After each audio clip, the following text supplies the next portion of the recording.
Hola, ¿cómo están? ¿Pueden dos amigos pelearse para siempre por un partido de tenis? ¿Pueden dos amigos dejar de ser amigos por un partido de tenis? ¿Pueden dos amigos de casi una década romper su amistad y no verse más y no hablarse más? Porque el que pierde el partido de tenis acusa al que lo ha ganado de ser tramposo. Eso, que parece inverosímil, que parece una fantasía, me ocurrió a mí.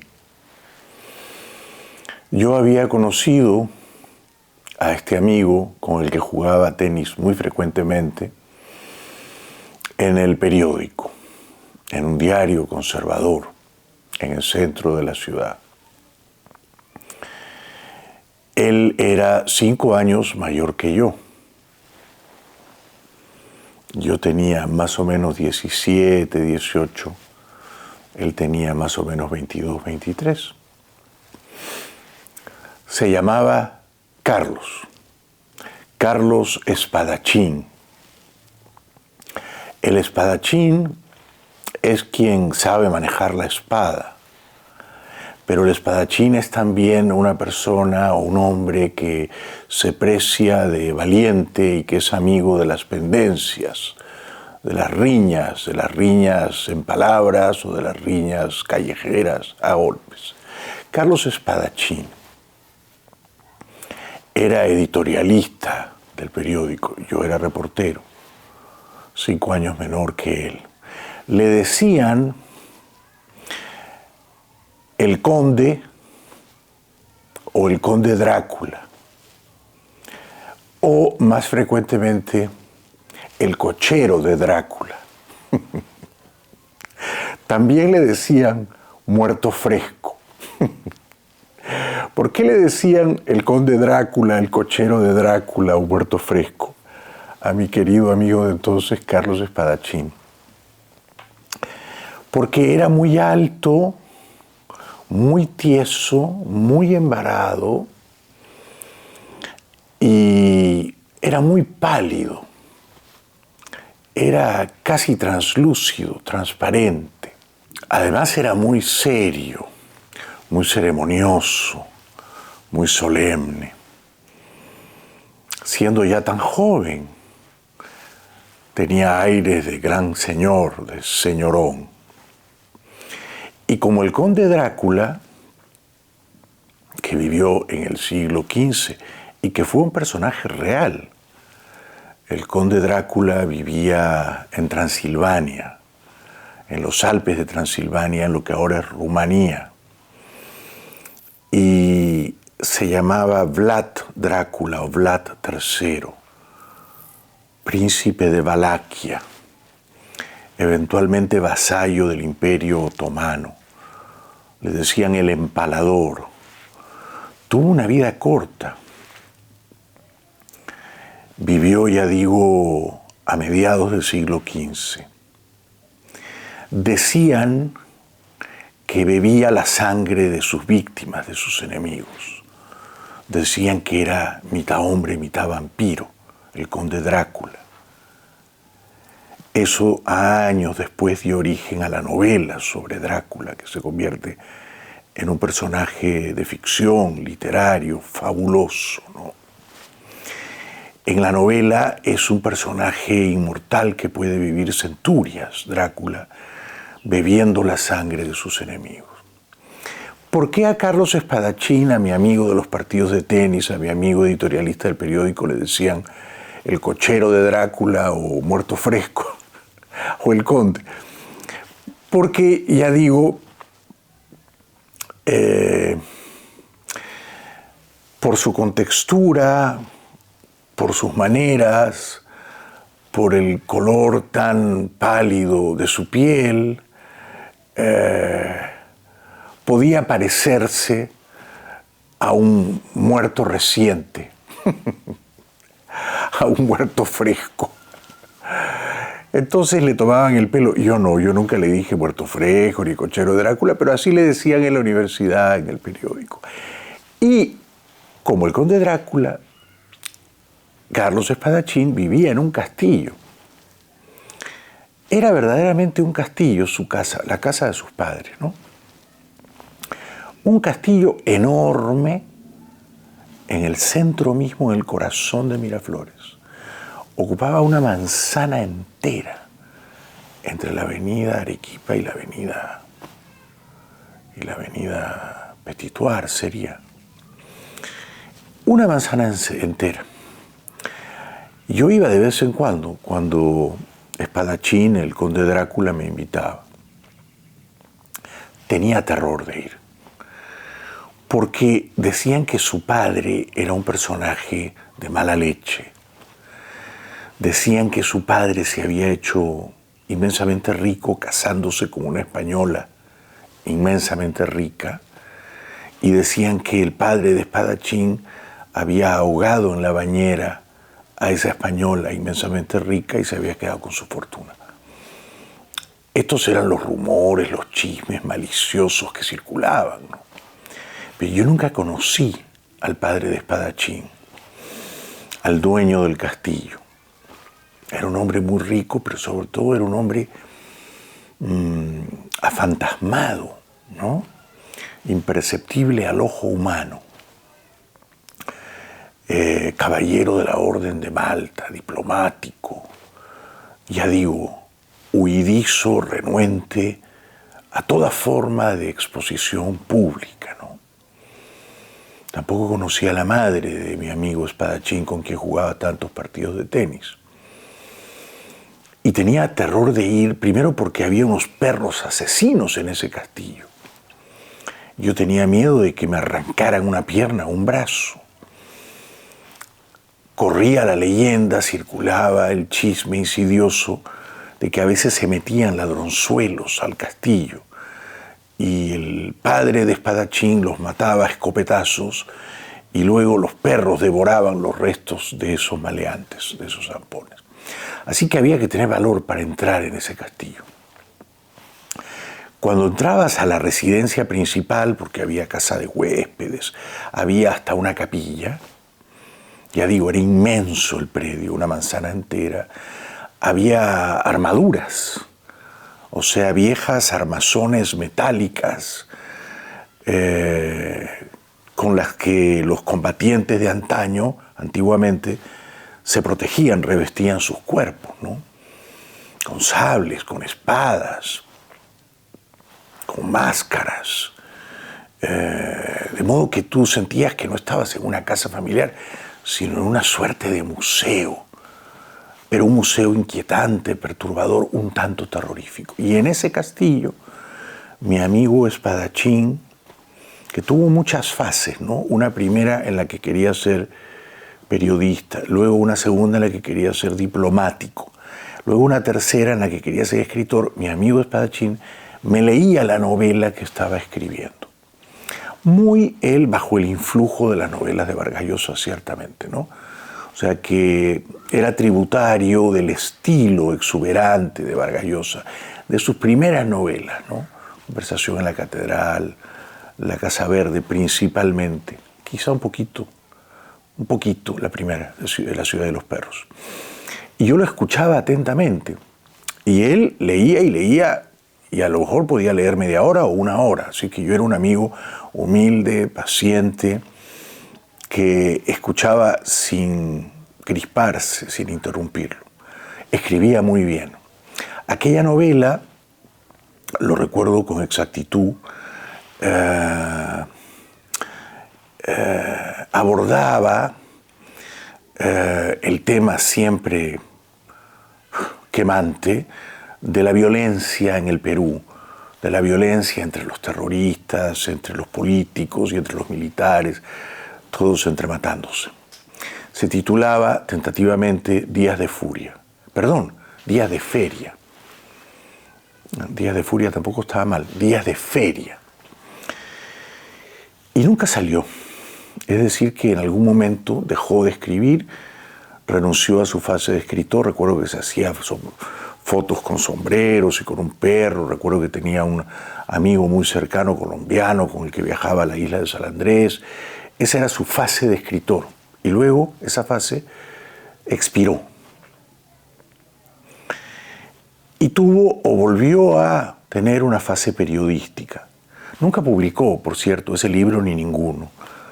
Y yo, que era quien lo escuchaba, irónicamente hice una carrera, creo, como escritor, ¿no? He publicado bastantes libros en España y en América, tantos como 20, ¿no? A veces pienso que son muchos, a veces pienso que son demasiados. Pero he publicado 18 novelas, un libro de cuentos en clave de humor, un libro de poesía o de antipoesía. Y el espadachín, que era la promesa literaria, no se animó a publicar. Conozco a muchos escritores que prometen, que escriben y que se quedan a la mitad del camino. Es una pena. Luego Espadachín hizo una carrera como breve y accidentada, como periodista de televisión. Se peleaba a los gritos con los políticos mitómanos, charlatanes, dipsómanos, ¿no? Porque Espadachín tenía un alto sentido del honor, ¿eh? Y era muy inteligente, siempre lo fue, muy inteligente, muy bien informado y con un alto sentido del honor, del decoro. Él no negociaba estas cosas, ¿no? Yo quizás sí, en aras del humor principalmente, porque yo nunca fui tan tieso, tan embarado como él, ¿no? A mí me gustaba hacer reír a la audiencia. Y también fue brevemente columnista y director de un periódico conservador. Luego desapareció por completo del ojo público hace más o menos 20 años. Muy recientemente, mi ex amigo Álvaro Vargas Llosa, el hijo mayor del premio Nobel, da una entrevista a un periódico y dice que Carlos Espadachín, que también es amigo de él, va a fundar un partido político y se va a postular a la presidencia y que es una persona muy valiosa y que la va a apoyar. Bueno, pensé que genial, va a entrar en una fase política. Y ya había, digamos, vivido una fase política Espadachín, porque en las últimas décadas, cuando terminaron sus fases de diplomático, de escritor, de periodista, empezó a trabajar en la Embajada de Estados Unidos. Yo decía en tono risueño, jodedor, que era espía. No creo que lo fuera técnicamente un espía, pero sí era un funcionario influyente de los gringos en Lima, de la Embajada de Estados Unidos, ¿no es cierto? Entonces conspiraba, daba informaciones, intrigaba en las sombras, muy convenientemente para él, ¿no? Creo que también fue un muy cercano asesor y consejero de Alan García en su segundo gobierno. Recuerdo que hacía apariciones en el canal público, en el canal estatal, cuando Alan era presidente de su segundo gobierno, ¿no? Así que yo decía un poco por tomarle el pelo que Espadachín, el cochero de Drácula, muerto fresco, había revivido y era un espía.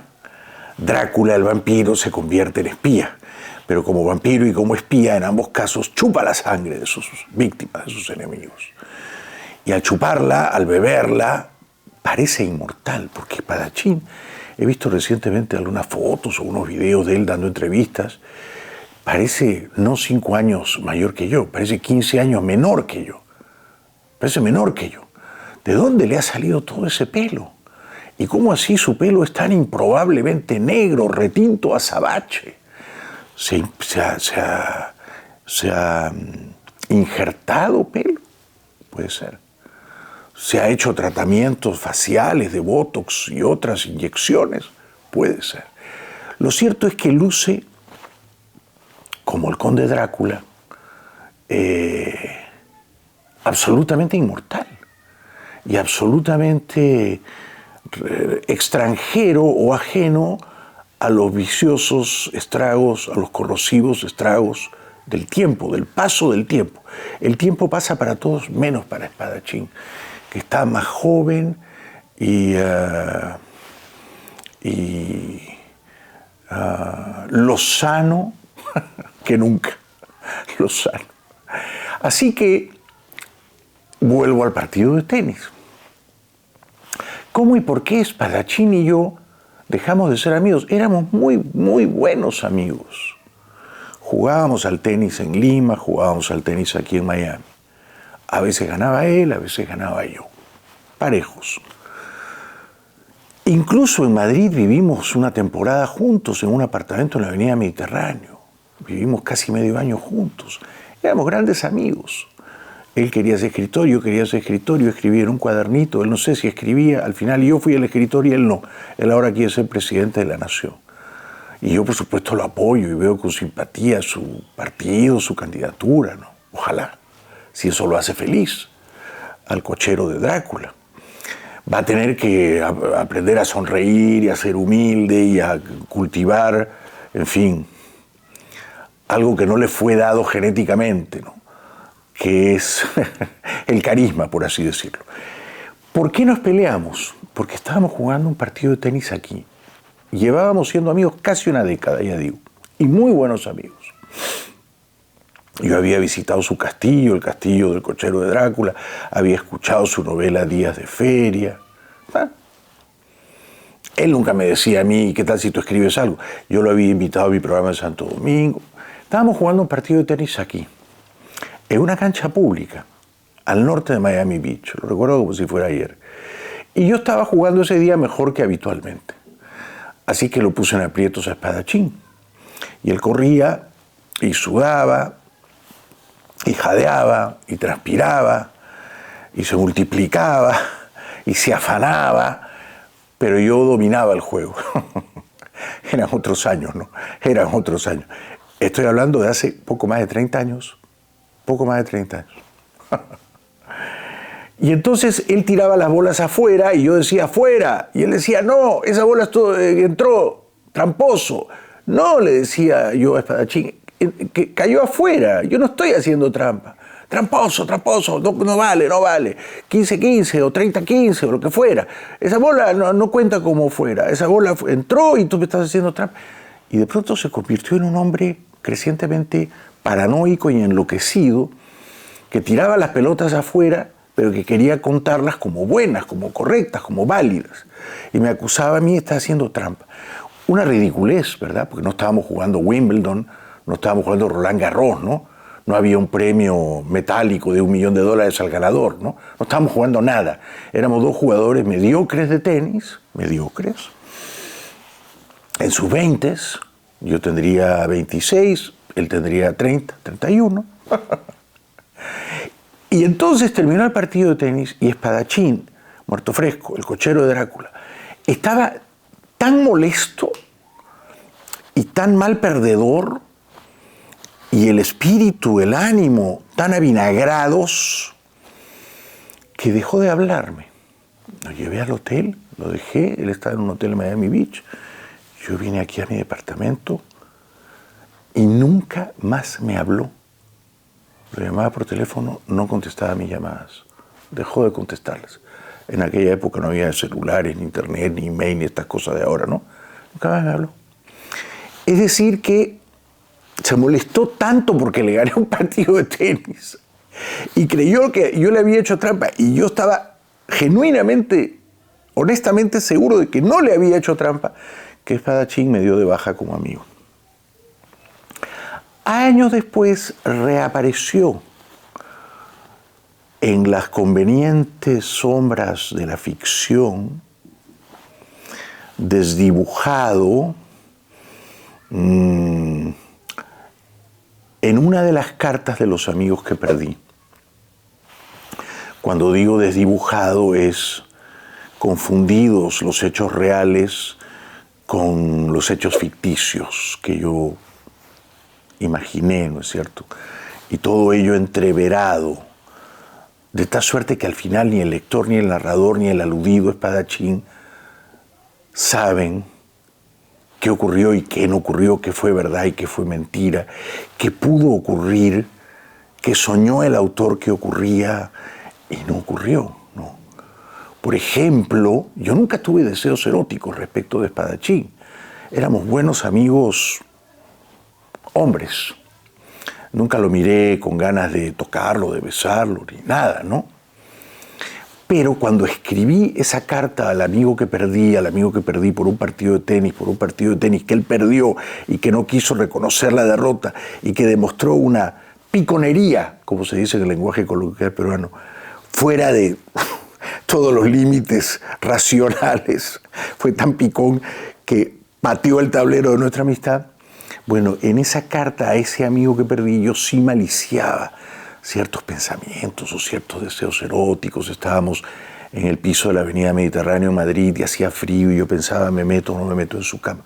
Cosas que en la vida real no ocurrieron con el conde Drácula, con el cochero de Drácula. Pero luego cuando uno escribe, reescribe la vida misma, ¿no es cierto? La rehace, la redibuja y la revive, Esta es entonces mi historia con Carlos Espadachín, el cochero de Drácula. Yo tengo ahora 58, supongo que tiene 62, 63. Me he enterado de que va a fundar un partido político y de que quiere ser presidente de la nación, presidente de la República Peruana. Y he sonreído al leer eso y he pensado, sería genial que Espadachín, mi ex amigo, llegase a ser presidente del Perú. Y entonces yo lo llamaría a la Casa de Gobierno y le diría, Carlos, querido Carlos Espadachín, juguemos un último partido de tenis. Seguimos.